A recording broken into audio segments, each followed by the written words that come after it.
우리 여성 장로 찬양단 여러분, 이렇게 하다 보면 해외 연주를 좀 해달라는 그런 요청이 있을지도 모르겠어요.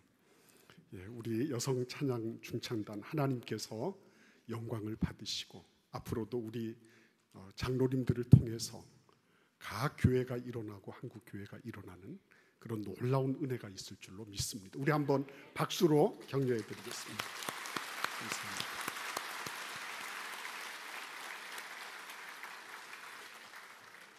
안정기들 주무셨습니까? 예, 저도 매우 잘 자고 일어났습니다. 저는 대전 제일교회를 섬기는 김천민 목사입니다. 우리 교회는 1938년에 창립이 돼서 이제 87년째가 됐고요. 그동안에 해방 전에는 두 분의 목사님이 계셨습니다.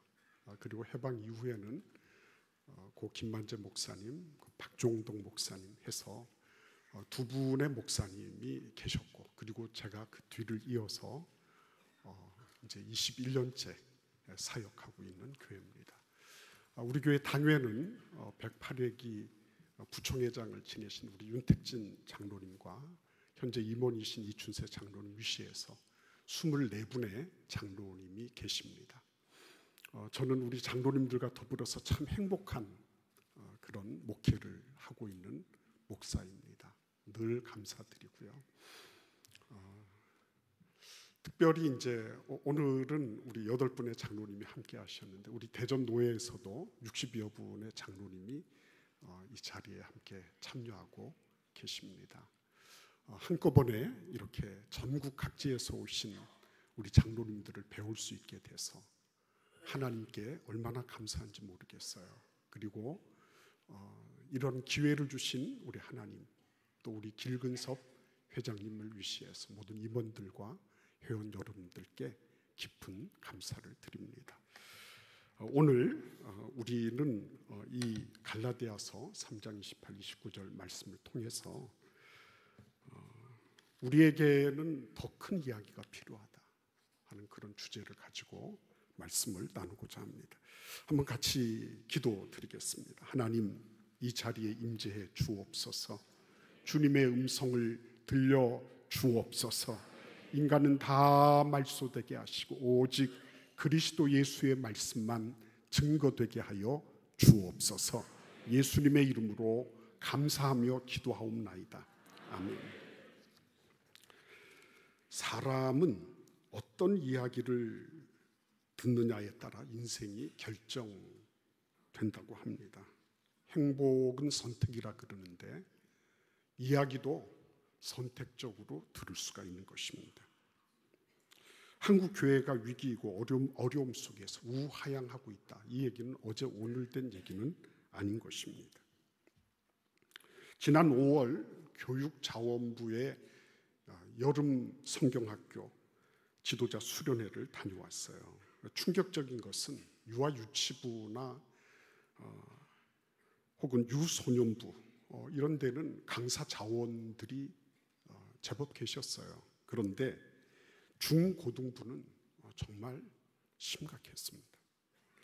어떻게 이렇게 되었나 이런 생각을 한국 교회의 일원으로, 우리 교단을 섬기는 한 목회자로서 정말 가슴 아프게 생각하지 않을 수가 없었어요. 근데 이제 이런 현상을 그대로만 두고 보면 가슴 아픈 일이에요. 그러나 저는 오늘 우리 장로님들과 더불어서 이러한 상황을 하나님은 어떤 눈으로 보기를 원하시나? 우리가 많은 위기와 아픔들을 겪고 있지만 하나님은 이럴 때 교회를 향해서 어떻게 말씀하시나 하는 이런 생각을 하면서 이 말씀을 같이 나누고자 하는 겁니다.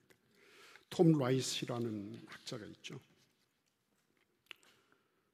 그 학자가 이런 얘기를 했어요. 똑같이 비가 오겠다는 말을 하더라도 너무 빤해 보이지만 그 말의 의미와 속뜻은 더 큰 이야기를 보아야지 역할을 제대로 규명할 수 있다 그랬습니다. 다른 예를 들어서 소풍을 준비하고 있는 아이에게 비가 온다. 이거는 아주 끔찍한 얘기죠.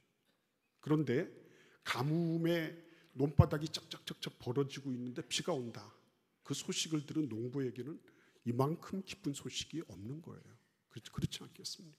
아프리카 사하라 같은데 1년 내내 물 한 방울 보기 힘든데 근데 비가 온다. 이건 뭘 의미하는 걸까요?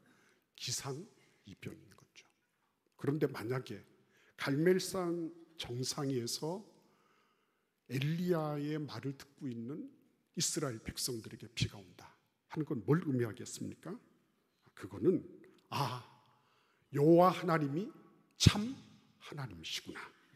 그리고 그 말씀대로 모든 것이 이루어지는구나 하는 승리의 소식이 아닐 수가 없는 것입니다. 장로님들,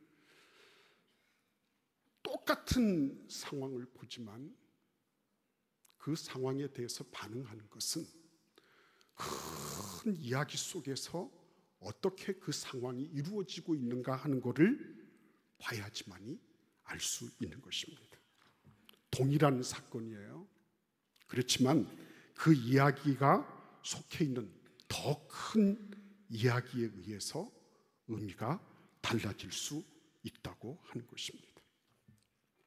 그러니까 개인이든지 교회이든지 어떤 기관과 조직이든지 간에 내 이야기를 한 부분으로 거느리고 있는 더 큰 이야기가 뭔가,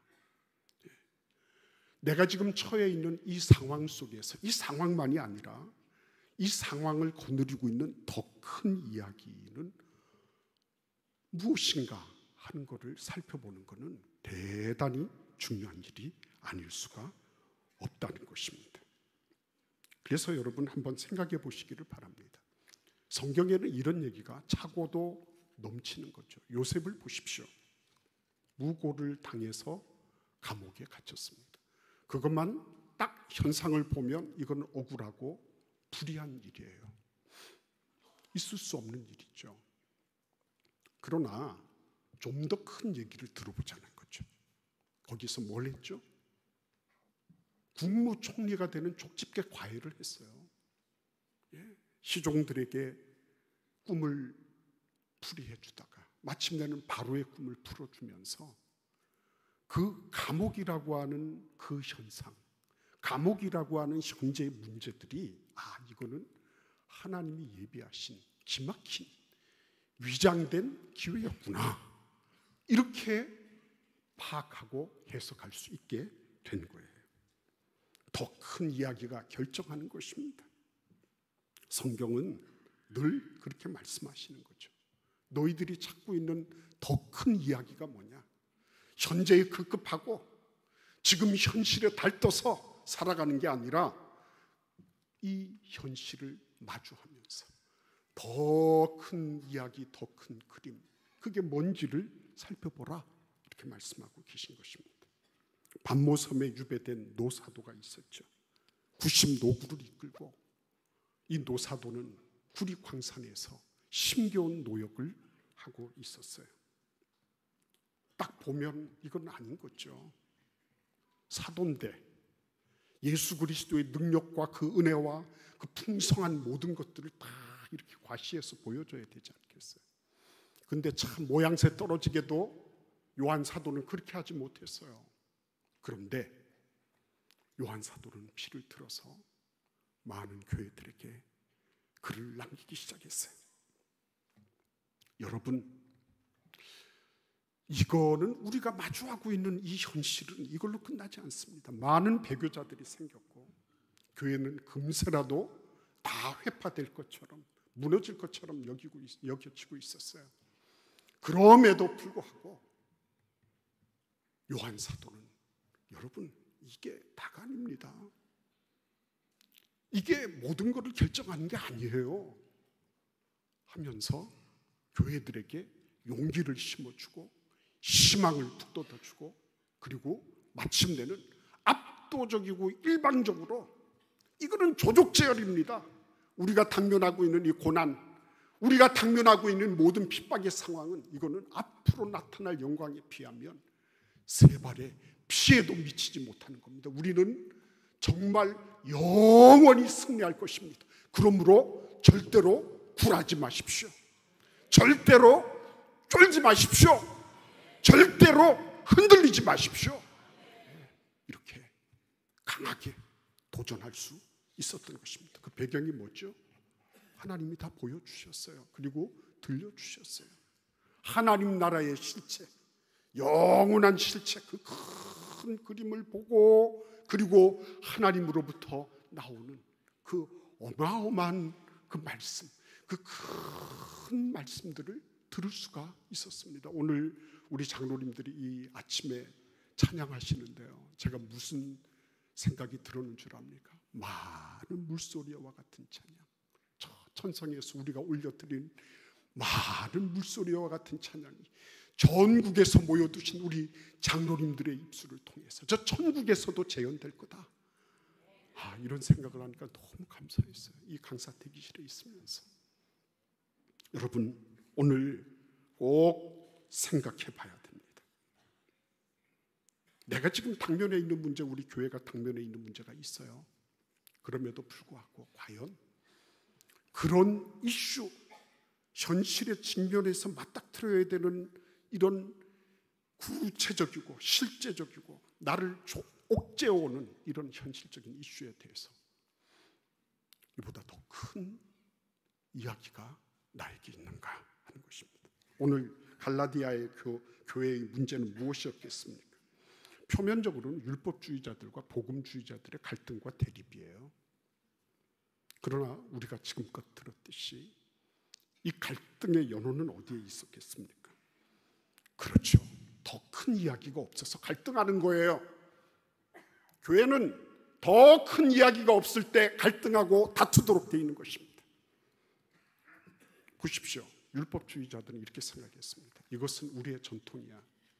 이것을 통해서 우리는 참 이스라엘과 이방인을 구분하는 거야. 율법의 이 행위, 율법을 통해서 우리가 할례를 받고 613가지의 규정을 잘 지켜나가는 것,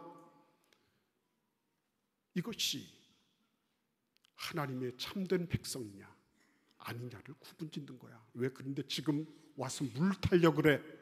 복음을 운이하면서 왜 여기에 잡것을 혼합하려고 그래? 이런 생각을 가지고 있었어요. 이것은 구약시대의 사고였죠. 신약시대에 와서 율법은 어떻게 되었습니까? 예수의 복음을 통해서 보면 이 율법은 아주 분명하고 확실한 기능 한 가지를 하고 있었어요. 그것은 뭐냐면 그렇게 금과 옥조처럼 생각하는 그 율법의 전통이라는 게 결국은 내가 이 기준을 맞출 수가 없구나. 내가 골백 번 태어나도 나는 죄인일 수밖에 없구나. 나는 하나님의 이 드높은 기준을 맞출 수 없는 죄인 중에 죄인이구나. 이거를 깨닫게 해주는 기능을 가졌다는 거죠. 신약의 관점에서 보면, 예수님 이후에 보면 율법은 그 단순하고도 간명한 기능으로 조정이 되고 마는 거예요. 더 큰 그림으로 보니까 네가 유대인이든지 이방인이든지 어떤 인종이든지 어떤 계층이든지 관계없이 죄인이야. 그래서 율법은 우리를 복음으로 이끌어주는 향도 역할, 복음으로 이끌어주는 가정 교사의 역할, 그 역할을 하는 것에 지나지 않는 것이다 하는 거였어요. 이 얘기를 듣지 못하니까 갈등이 벌어진 거예요. 어떻게 해서든지 할례도 받고 율법의 조항도 잘 지켜서 자기 공로로 너는 천국 가야 돼, 그래야지만 천국 갈 수 있어 라고 생각하는 이런 일들이 벌어진 것입니다. 그래서 이런 갈등과 대립의 상황 속에서 꼭 필요한 것이 무엇일까요? 그렇습니다. 즉각적인 문제 해결을 하려고 하는 거 나쁘지 않아요. 그러나 하나님이 들려주시는 더 큰 이야기를 경청할 때, 그때 비로소 하나님은 그런 상황을 명확하게 보고 정의할 수 있도록 은혜를 주시는 것입니다. 우리 교회 큰 날입니다. 이러다가 우리 교회 부도 납니다 하는 소리를 들은 적이 있어요. 그동안 해외에 계시면서 이분들이 화교 교회를 빌려가지고 예배드리다가 매번 감사하다고 감사원금 드리고 이랬어요. 그런데 우리 전임 목사님들 수고하셔서 새로운 교회로 이렇게 리모델링해서 갔단 말이에요. 근데 거기 가니까 유지 보수비 들고 뭐 이런 게 전기세, 수도세, 무슨 부동산세 이런 게 막 드니까 헌금이 모자라는 거예요. 그래서 그 회계를 맡으신 집사님이 오셔서 부도나게 생겼습니다. 이 집은 살아계신 하나님의 성전이요 교회요 진리의 기둥 같다 하는 그런 큰 이야기가 있었으면 하는 부분이었어요. 그 교회가 어떻게 됐을까요? 부도가 났을까요? 예, 부도가 날 수 없는 구조예요.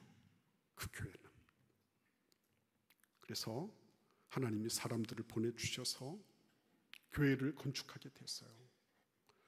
교회를 건축하는데 안도 다다오 밑에서 공부한 반둥공대 건축학과 교수가 디자인을 하고 그래서 빚 하나 없이 잘 교회를 건축할 수 있게 됐어요. 그때 저에게 결정적으로 중요한 메시지가 하나 있었습니다. 우리 교회 어떤 집사님이신데요. 제가 계속 마음 졸이고 주저하고 있었어요. 왜? 우리 실력을 보면 알잖아요. 그리고 사실상 그 인도네시아에서 무슨 자기 집도 없는 분들이 하나님의 집을 짓겠다고 뭐 이렇게 하니까 그래 참 그런 마음은 감사하지만 비좁은 대로 이렇게 한번 해보지 뭐 이런 생각이 목사에게 있었던 거예요. 근데 이 집사님이 이렇게 지나가시면서 저한테 한마디 툭 하셨어요. 목사님 시작하시죠. 그거 집 한 채 짓는 건데요 뭐 이러고 지나가셨어요. 근데 집 한 채 짓는 건데 뭐 이런 그 말씀이 마치 저에게는 하나님의 계시처럼 떨어졌어요. 그렇구나. 하나님의 큰 그림, 하나님의 큰 이야기에 보면 관점으로 보면 이거는 집 한 채 짓는 거구나. 용기가 섰고요.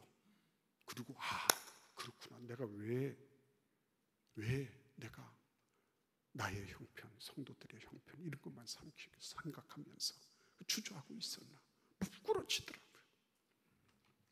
그때 이후로 무슨 일이 생겼는지 아십니까?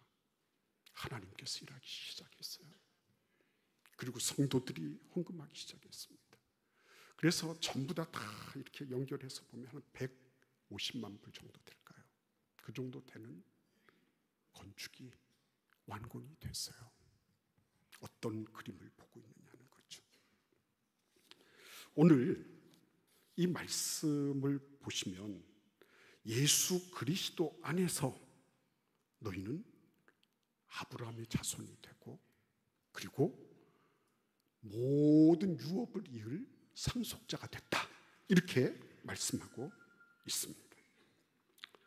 요즘 몸에 있는 수분을 다 뺏어간다는 그래서 유럽에서는 상영 금지가 됐다는 우리나라 드라마가 있죠.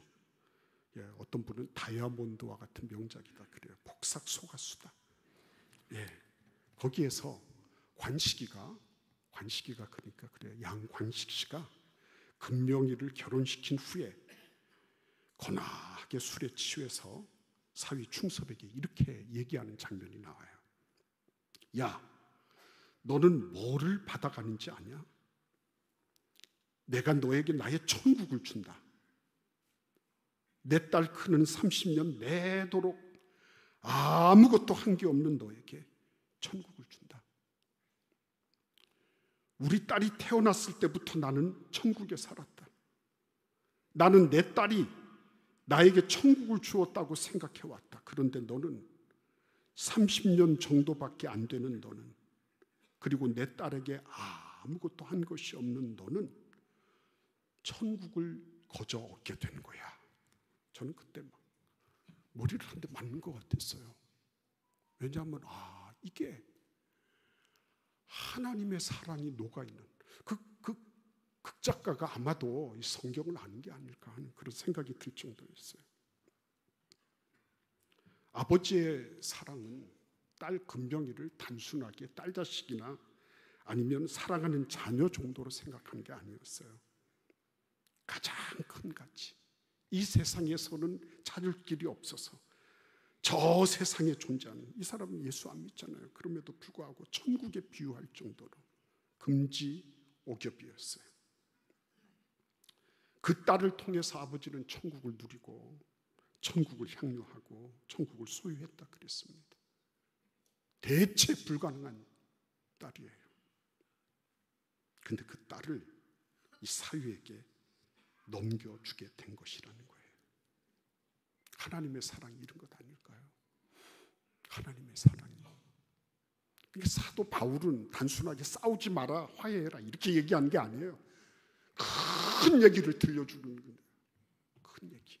예수 그리스도께서 오셔서 그냥 너희들에게 믿으면 천국 가, 이런 단순 도식의 얘기를 하려고 하는 게 아니야. 예수 그리스도의 십자가는 나사렛 청년 하나가 착하게 살다가 비명에 횡사한 사건이 아니야. 이 사건은 하나님께서 아무것도 한 것이 없는 너에게 하나님께서 천국을 주시는 사건이야. 이거를 얘기하고 싶었던 거예요. 사도 바울은 그걸 얘기하고 싶었던 거예요. 오늘 여기에서 아브라함의 자손이라는 말은 헬라어에서 보면 스페르마라고 합니다. 중성 단수 주격 명사예요. 여기서 중요한 건 단수라고 하는 거예요. 스페르마. 단수라고 하는 말은 딱 하나라는 거 아니에요. 아브라함 자손이라고 할 때 예수 안에 있는 사람은 그 사람의 인종이 어떻든지, 지위가 어떻든지, 남자든지 여자든지, 그 사람이 어떤 성향을 지녔든지, 과거에 무슨 일을 했든지, 앞으로 어떤 무엇을 지향하든지 간에 관계없이 그 사람은 아브라함의 씨라고 말씀하고 있는 겁니다. 이게 씨라고 하는 게 무슨 의미예요? 이스마엘이 아니라는 것입니다. 이것은 오롯이 이삭에게만 전해진 단어예요. 이삭. 말 그대로 뭐죠? 이삭이 아니면 하나님의 약속이 이루어지지 않아요. 이삭이 없으면 100년 동안 애썼는데, 근데 그 모든 것들이 다 수포로 돌아갈 거예요. 모든 것들이 다 오그러지는 거예요. 그러니까 아브라함의 자손을 집체적으로 보는 것이 아니라, 사도 바울은 여러분 한 사람은 단순하게 하나님 나라에서 천국행 가는 티켓을 얻은 사람이 아니라 이삭과 같이 없으면 안 되는 사람, 절대 필요 불가결한 사람, 절대로 다른 무엇으로 바꿀 수 없는 존재입니다 라고 얘기하고 있는 거예요. 그러니까 여러분, 우리 장로님들 한번 보십시오. 우리 성도들 한 사람 한 사람이 많은 사연이 있어요. 아픔도 있고 나름 자기의 무엇이 있어요. 그럼에도 불구하고 이분들 한 분 한 분을 향해서 하나님이 예수 안에 있으면 너희들은 바로 이삭과 같은 그런 지위를 가지는 그런 존귀한 존재야, 이렇게 말씀하고 계신 것입니다. 이 단순하게 보면 그래, 그 복음 듣고 천국 가는 거야 해서 더 큰 이야기를 들으니까 나는 하나님 앞에서 이루 말할 수 없는 가치와 존귀함을 지니고 있는 소중한 존재로 하나님이 나를 보고 계시구나. 거기에서 한 걸음 더 나가 나를 상속자로 그렇게 인정하고 계시구나 하는 것을 듣게 되는 것입니다. 오늘 우리는 어떤 이야기를 듣고 있을까요? 제독 철학자 한병철은 이야기도 다 가치가 있고 그리고 층위가 있다고 그랬어요. 이야기 가운데 제일 하찮은 것, 지금 일어나고 있는 뉴스들, 정보의 파편들, 지식이지만 엉성한 것들, 이런 것들은 곧 소비되고 말 것이라는 것입니다. 그런데 거대한 서사, 큰 흐름을 듣고 있는 사람들은 다르다고 하는 것입니다. 그래서 오늘날에는 서사가 죽었다, 서사가 없는 시대가 됐다. 그래서 작은 얘기, 소소한 얘기, 이런저런 감정을 자극하는 얘기, 이런 것들 들으면서 사람들의 감성이 점점 죽어가고 있다, 이렇게 파악을 했어요. 그런데 하나님은 그렇지 않으십니다. 우리를 향해서 크고 거대한 소서, 하나님이 창조하셨다. 인간은 실패해서 타락했다. 그러나 하나님은 마침내 하나님의 나라, 그 하나님의 나라가 도래할 때까지 천년이 하루 같고 하루가 천년 같은 그런 놀라운 일들을 지금도 행하고 계시다. 부침이 있을 수 있다. 이런저런 일들이 일어날 수 있다. 그러나 하나님은 계속해서 하나님 나라의 완성을 향하여 우리를 이끌어가고 계시다. 이렇게 큰 이야기를 말씀을 통해 들려주고 계신 것입니다. 오늘 50일의 전국 장로의 수련에 나오신 우리 모든 장로님들의 마음과 심령 속에 하나님의 이 거대한 이야기, 구속으로부터 시작하여 저 창조로부터 시작하여 구속의 완성에 이르는 그 자리에 우리 모두가 함께 동참해서, 그래, 나는 큰 이야기를 가지고 있는 사람이야, 크게 보자, 하나님 나에게 하나님의 그랜드 디자인을 보게 하여 주옵소서, 하나님의 은혜 가운데 이렇게 작정하고 결단하시는 귀한 은혜가 다 한 분 한 분에게 함께 하시기를 간절히 기원합니다.